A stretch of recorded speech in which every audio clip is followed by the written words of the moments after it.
微笑的功課。小和尚明心有個煩惱，佢覺得修行好沉重。佢見佛像不言不笑，師父行住左臥都安詳平靜，於是認定真正嘅修行就係要收埋所有嘅情緒。於是明心努力模仿呢種平靜，佢收起笑容，講話細聲，連行路都小心翼翼，驚俾人知佢開心。但係佢覺得心裏好似壓住咗塊石頭，一啲都唔自在。師父將一切睇在眼內。一日，師父將明心叫到開滿花嘅庭院，交俾佢一個特別嘅任務。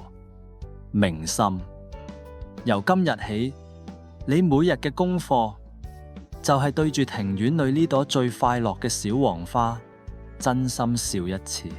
明心覺得好奇怪，但係都照做。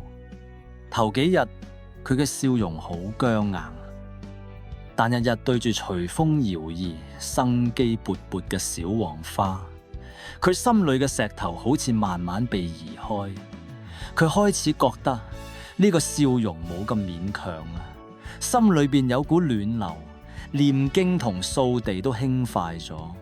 1個月後，師父問佢：明心，你揾到嗰朵最快樂嘅花未啊？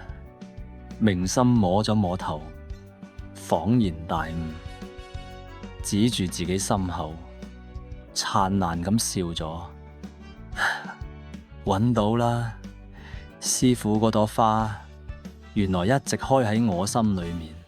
師父微笑點頭，冇錯，佛陀嘅慈悲同智慧唔係要凍結我哋嘅心，而係要洗去心裏嘅塵埃，讓內心本來嘅歡喜好似花咁一樣自然綻放。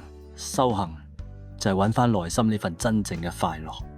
從此寺廟裏邊多咗一把清脆嘅笑聲，大家都話聽到明心嘅笑聲比聽鐘聲更令人心靜歡喜。